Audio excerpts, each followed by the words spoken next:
तो प्यारे छात्र छात्राओं, आज पुनः मैं ब्रिलियंट कोचिंग सेंटर फरसीमर के द्वारा BCC यूट्यूब के माध्यम से आप सभी छात्र छात्राओं को प्रश्नावली 1.3 जो कि ऑनलाइन के माध्यम से आप सभी को बताएगा।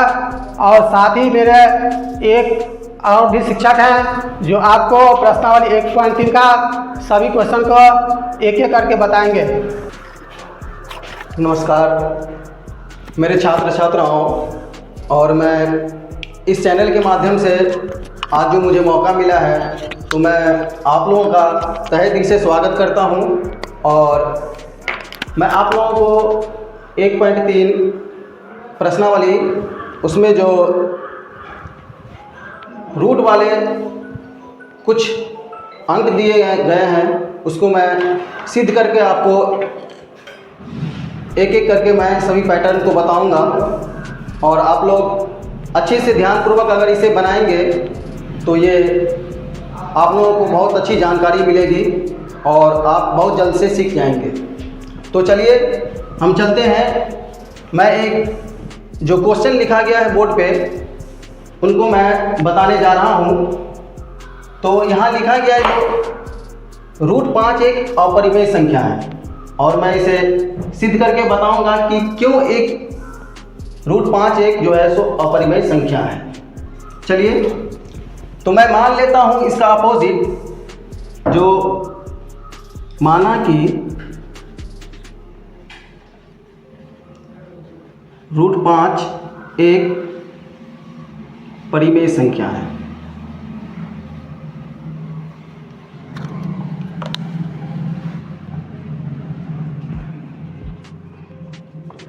तो प्यारे साथियों, प्यारे छात्र छात्राओं, आप लोग जानते हैं कि जो अगर कोई भी परिमेय संख्या होती है तो आपने परिभाषा में पढ़ा होगा, जो परिमेय संख्या का रूप जो होता है वो p/q के रूप का होता है। तो यहाँ पर जब मैंने माना है कि रूट 5 एक परिमेय संख्या है तो मैं लिख सकता हूँ कि रूट 5 = p/q। अब मैं आगे बढ़ता हूँ। इसे सिद्ध करने के लिए मुझे दोनों तरफ वर्क करना होगा। तो दोनों ओर वर्क करने पर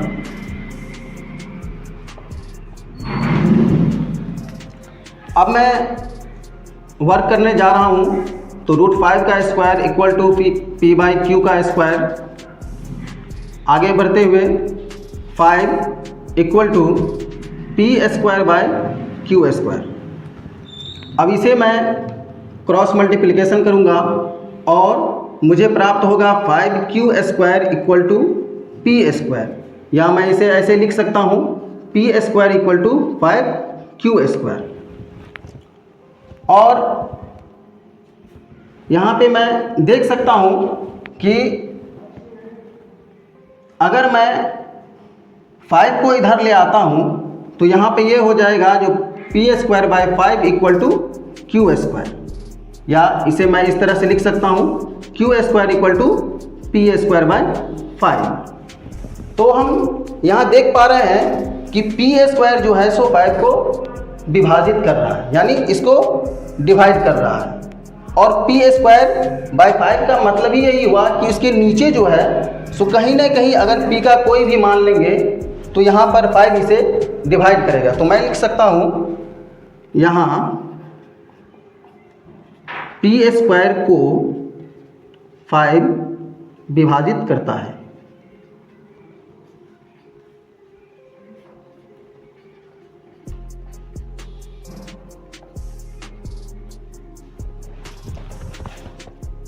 और मैं ये भी जानता हूँ कि आगे अगर मैं इसे इस प्रकार से लिखूँ p × p/5, तो इससे ये हमें पता चलेगा कि p को भी 5 विभाजित करेगा।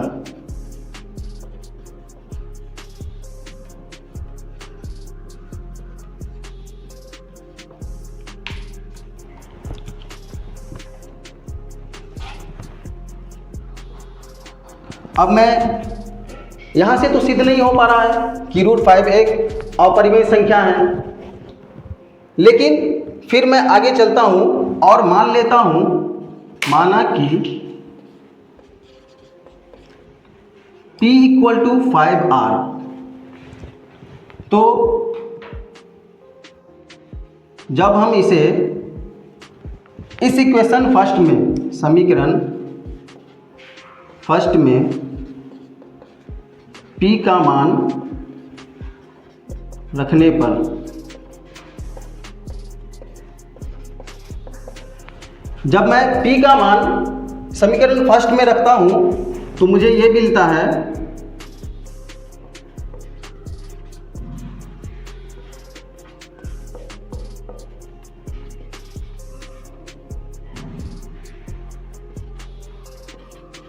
इसका स्क्वायर मैं करूंगा 25R square equal to 5Q square. यहाँ पे मैं इसे काट दे रहा हूँ, तो 5R square equal to Q square. अब R स्क्वायर इक्वल टू क्या हो जाएगा, Q स्क्वायर बाय 5। अब इसी तरह से समीकरण फर्स्ट की तरह से मैं देख पा रहा हूँ कि Q स्क्वायर को भी 5 विभाजित कर रहा है। तो यहाँ मैं लिख सकता हूँ, यहाँ Q स्क्वायर को भी 5 विभाजित कर रहा है।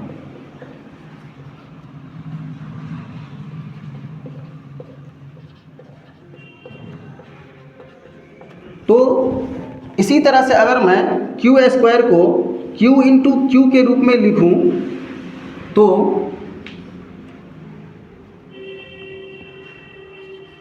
Q भी Q को भी 5 विभाजित करेगा।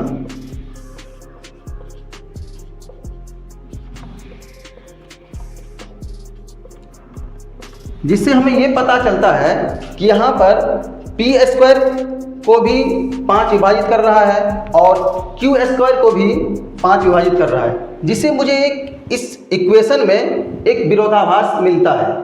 तो यहाँ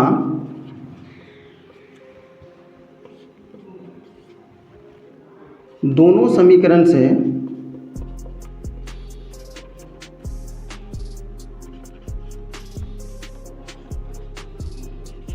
यह प्राप्त होता है कि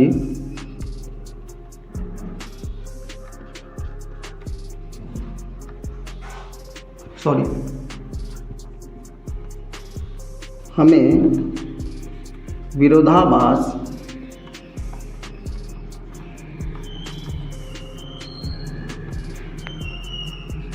प्राप्त होता है। अतः हम लोग कह सकते हैं कि √5 एक अपरिमेय संख्या है। इसीलिए √5 एक अपरिमेय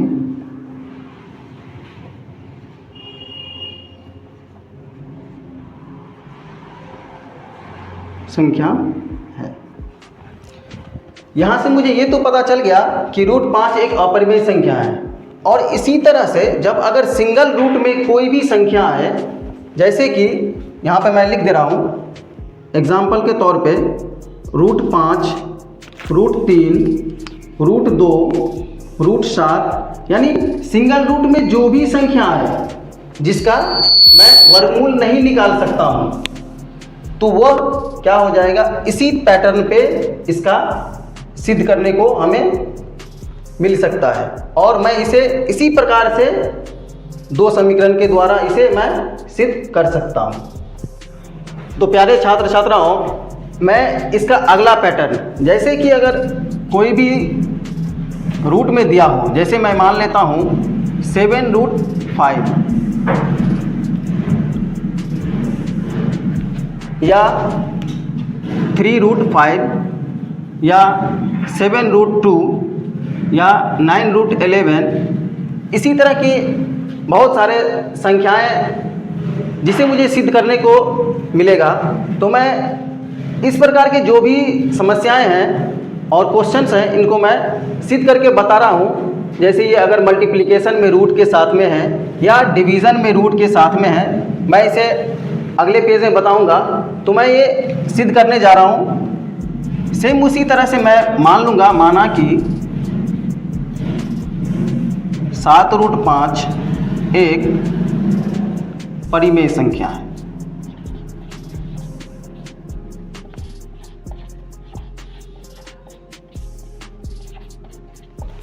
तो 7√5 इक्वल टू P/Q। अब इसमें जिस तरह से पहले वाला किया गया था सिंगल रूट में, उसी तरह से इसको भी ले जा सकते हैं, लेकिन ये थोड़ा लंबा प्रोसेस हो जाएगा। लेकिन अब मैं इसे थोड़ा शॉर्ट प्रोसेस में जाना चाहता हूँ जो इसके लिए सूटेबल है। जैसे अगर ये 7√5 इक्वल टू P/Q है, तो मैं ये जानता हूँ या हम लोग ये जानते हैं कि 7 जो है सो √5 के मल्टीप्लिकेशन में है, यानी गुना में है।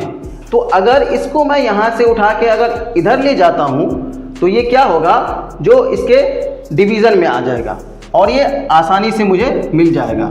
तो √5 इक्वल टू P/7Q मैं इसे लिख सकता हूँ और यहाँ से आसानी से मुझे पता चल जाएगा, क्योंकि मैंने पहले सिद्ध किया है कि √5 एक अपरिमेय संख्या है। तो इसे मैं इक्वेशन फर्स्ट मान लेता हूँ।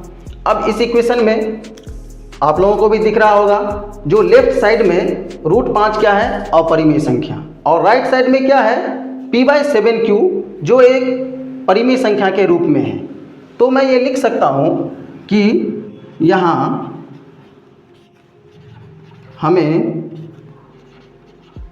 यह दिखाई देता है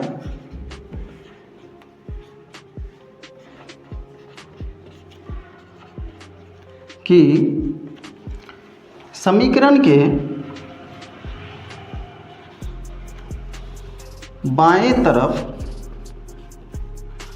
बाएं भाग अपरिमेय संख्या है,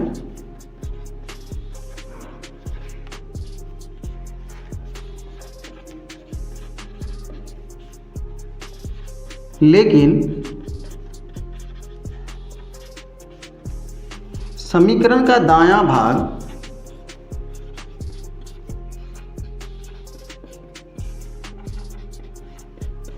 परिमेय संख्या है या परिमेय संख्या के रूप में है।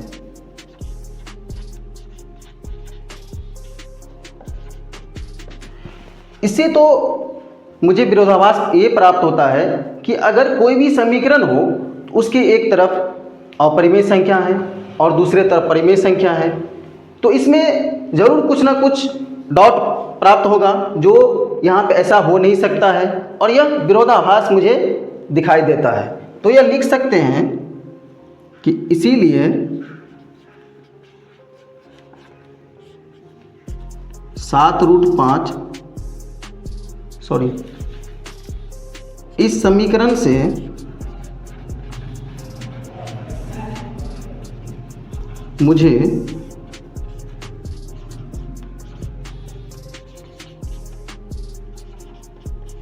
विरोधाभास प्राप्त होता है। अतः हम ये कह सकते हैं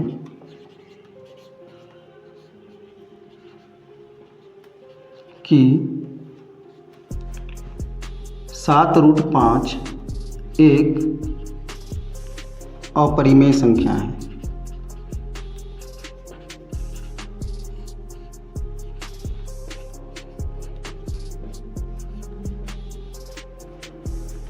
और इसी तरह से अगर ये गुना में है और अगर कोई भी संख्या अगर भाग में दिया हो, तब कैसे निकालेंगे? तो यहाँ मैं ले लेता हूँ कुछ एग्जाम्पल। 7/√2 या √3/5 या 9√2/3। इसी तरह के बहुत सारे एग्जाम्पल होंगे। मैं एक सिद्ध करके बता रहा हूँ। सेम उसी तरह से माना कि 7/√2 एक परिमेय संख्या है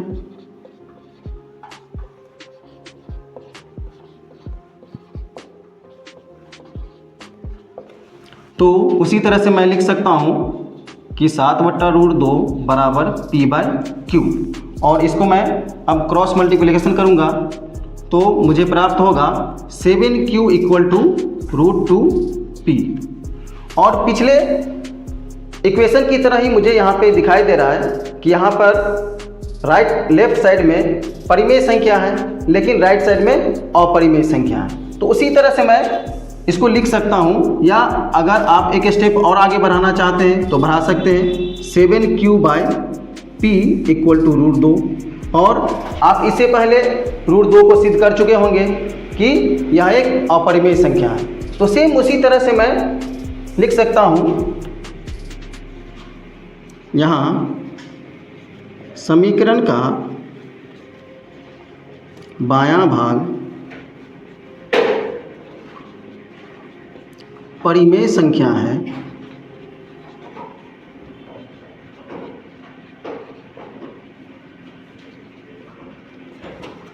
लेकिन दायां भाग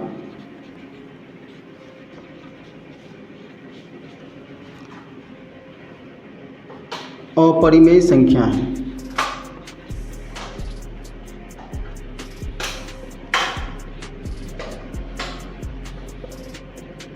जिससे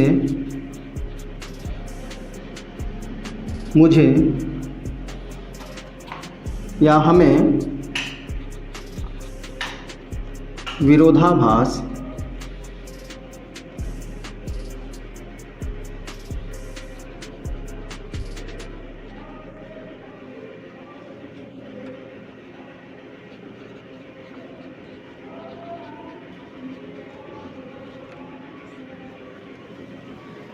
प्राप्त होता है।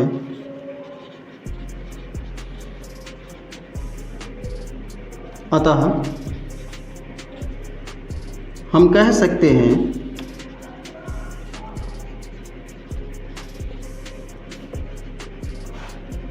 कि 7/√2 एक अपरिमेय संख्या है।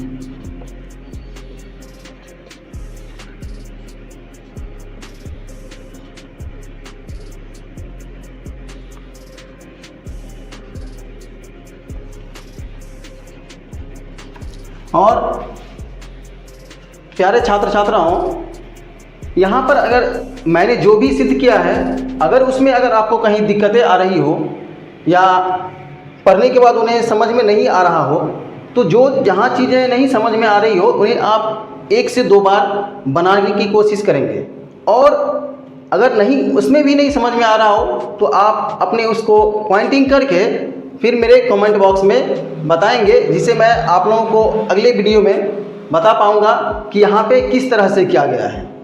अब मैं इसका एक और एग्जांपल लेके चलता हूँ, जो कि 2 रूट यानी परिमेय संख्या और अपरिमेय संख्या दोनों को जोड़ा अगर हो तो उसमें कैसे मैं आगे सिद्ध करूँगा। जैसे 7 + √2 या 3 + 2√5 मैं अगले स्लाइड पे बताता हूँ। चलिए बच्चों, अब मैं आगे चलता हूँ और कुछ और प्रश्नों को लेता हूँ, और ये प्रश्न आपके एग्ज़ाम के लिए बहुत ही महत्वपूर्ण साबित हो सकता है। और जो आने वाले परीक्षा है ना, जैसे 10th की बोर्ड परीक्षा है उसमें, या CBSE की बोर्ड परीक्षा है, इसमें दोनों में आ सकते हैं। और हमेशा मैंने देखा है जो ये प्रश्न जो है बराबर आते रहते हैं, हमेशा ये प्रश्न कहीं ना कहीं जरूर टकराते हैं। और 10th के बोर्ड में खासकर जो प्रश्न पूछे जाते हैं, इसमें इस लेवल के क्वेश्चन कहीं ना कहीं 1 या 2 या 3 जरूर पूछे जाते हैं। ऐसा नहीं होता है कि ये क्वेश्चन ना ही आए। और हर एक एग्ज़ाम में 2023, 22 जितने भी पिछले एग्ज़ाम हैं, और ये हमेशा क्वेश्चन आते हैं। और आने वाले 2024 के एग्ज़ाम में ही, बोर्ड एग्ज़ाम में, 2025 के बोर्ड एग्ज़ाम में ये अवश्य टकराने की संभावना है। और अगर आप ये बना लेंगे तो आपको ये ज़्यादा समझ में आएगी कि आगे किस तरह की संख्याएं हैं, और आपके कॉम्पिटिटिव एग्ज़ाम में जो आप तैयारी करेंगे तो इसमें भी ये क्वेश्चन टकरा सकते हैं। जो परिमेय संख्या से अपरिमेय संख्या से आपको दे दिया रहेगा कि इसमें ढूंढिए या सेलेक्ट कीजिए 4 ऑप्शन में से कोई एक ऑप्शन, जो कौन सा परिमेय संख्या है, कौन सा अपरिमेय संख्या है। चलिए मैं इसे सिद्ध करता हूँ। और इस प्रकार के बहुत सारे क्वेश्चन आते रहते हैं। जैसे एक मैंने लिखा है 3 + √2, और इसी तरह के बहुत सारे क्वेश्चन जैसे 4 + 5 √2 या √3 + 7 या 5 - 3 √2, प्लस में हो या माइनस में हो, ये दोनों क्वेश्चंस बराबर आते रहते हैं। चलिए मैं एक क्वेश्चन लेता हूं इसमें से। जैसे मैंने जो लिखा है, सिद्ध करें कि 3 + √2 एक अपरिमेय संख्या है, तो मैं इसे सिद्ध करने जा रहा हूं। मैं मान लेता हूं पहले की तरह ही, जो माना कि 3 + √2 एक परिमेय संख्या है।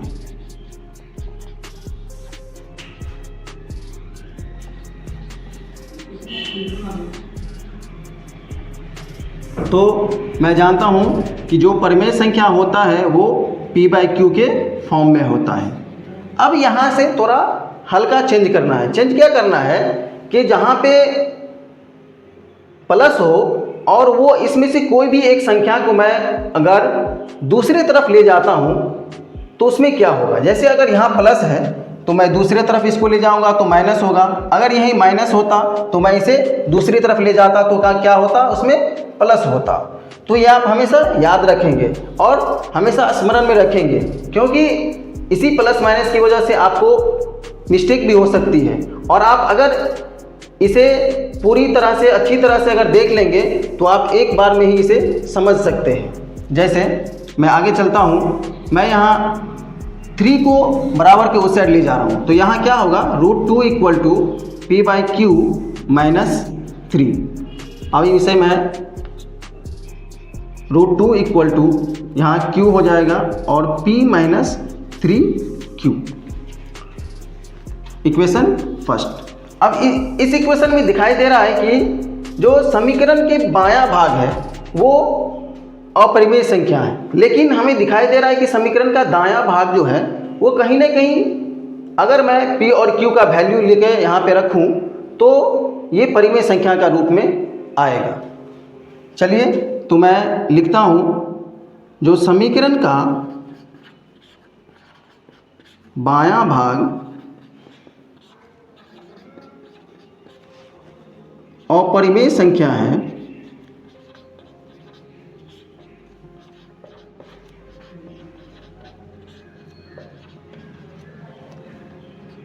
तथा लेकिन समीकरण का दायां भाग परिमेय संख्या है।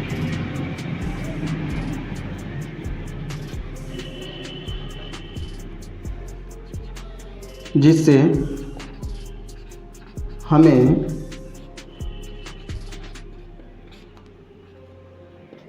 विरोधाभास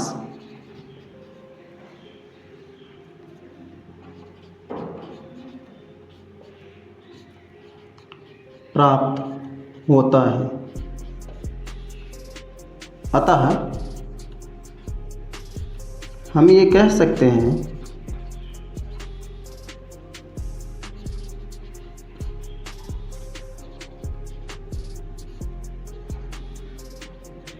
कि 3 + √2 एक अपरिमेय संख्या है।